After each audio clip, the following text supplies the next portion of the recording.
Ben, how do we fix the world? I have no idea. I think it might be MDMA. I know some people that would say that and make a good argument for it and really believe it as Just well. a really good argument for psychedelics remapping the world. There really is. There's a Sounds moment in the frivolous. Yeah. There's a moment in the MDMA documentary you did where I interview Rick Doblin, the mastermind of this. I've had him on. Oh, right. Yeah, he's been on. And at the end I say, what's the potential for this if you get it legalized? And he basically says, spiritualize the world peace. And I look at him like, are you serious? And he laughs and says, I know it sounds crazy, but I really believe this is possible. It is possible. Yeah. Well, not just MDMA. MDMA is a great doorway because of its work with people with trauma, but psilocybin is as well. And, psilocybin obviously comes with these profound breakthrough psychedelic experiences that not just completely remap your perceptions of life, but show you a whole world that you didn't think could possibly exist. Yeah. And then all the other ones, Ibogaine, for all these people that are hooked on pills, it's one of the most effective drugs or known molecules on Earth for alleviating people of opiates. I'm trying ketamine. I've tried it a couple of times, but that's what they want to try with me next. Yeah. I mean, anything that makes people compassionate and kind to themselves as well as to others. Yes. And it doesn't seem like that much of a jump. I think most people have it in them. Yeah. Not that far under the surface. Well, people are scared. They're scared and they're tense and... people are just in constant states of conflict. I mean, that's a big thing that's going on in this world. And one of the things that psychedelics do is they give you a brief break from that conflict, and then give you these thoughts that you probably would have never achieved without these drugs. And that's exactly what MDMA did with me. It just removed all of those fears. Yeah. I think it's entirely possible. I really do.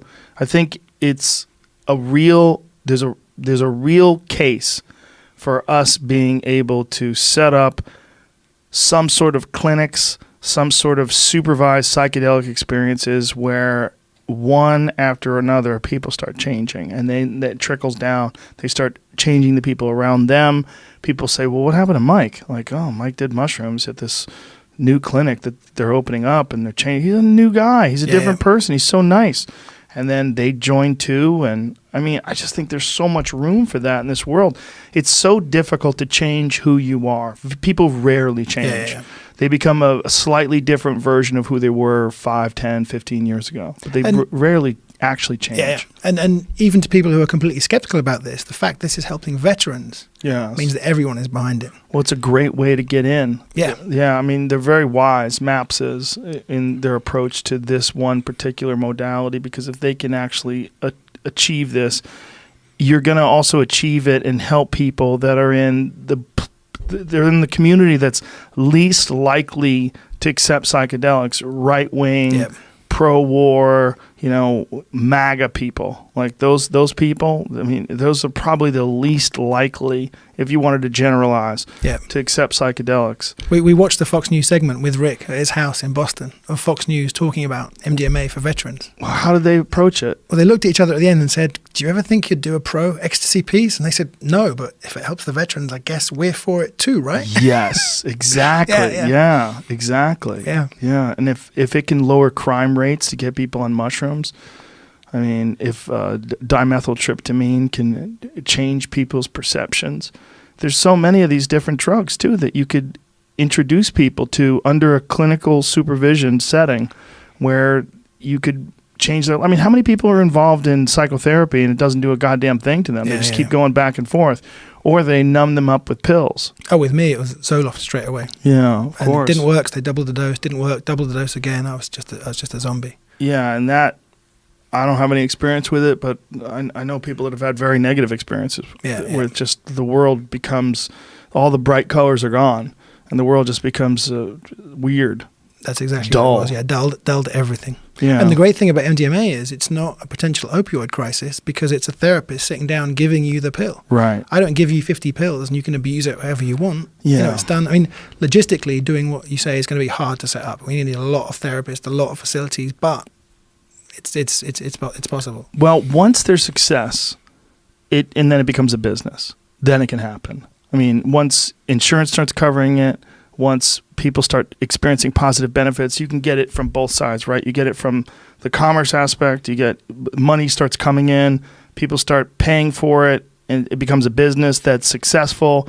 It actually has good results. People start talking well about it. Other people start opening up these centers. Yeah. There's so much potential to this. And those people at MAPS and Rick Doblin and all of his crew, they have the real potential to change the world. Yeah. And actually, the first session when I was really resisting it and fighting it, I just imagined Rick's face and the Mithoffers' faces in South Carolina, and just the kindness and benevolence. Yeah. And I just thought of those faces, and that's what allowed me to just let it wash over and wow and hit me. But Johnson & Johnson just got permission to market their version of ketamine, and right now the dose of ketamine I had is like $90. They're going to sell it for $15,000. That's the danger of it getting properly legalized and, as you said, turned into a successful business. Oh, that's terrible. Yeah. Now, why is it so expensive? Just so they can make money off of it. Now, this is the therapeutic dose of ketamine in some sort of psychiatric sort of like what's the environment they're going to do it in? So they want to have it very much controlled, Mm-hmm. but it looks like they want to stop the therapist giving it in the study, in their own office. I mean, which is what's going on now, and have it controlled under the hospital sort of situation. Yeah, and there is a very good, and it's not even underground because I'm not sure it's not illegal here, right? Ketamine, yeah, I think it is illegal. Oh, but there are therapists giving it out now. I mean, I bought mine legally. I think you can. Oh, you bought it with personally. a prescription. Really? Yeah, with a prescription in New York. Oh, maybe I'm wrong. Is ketamine legal? Legal under by prescription? Maybe it's a Schedule II drug or something along those lines. I was going to get someone sent me the message about the $15,000 and what it. That's fucking how much crazy. it was, yeah. 90 to 15.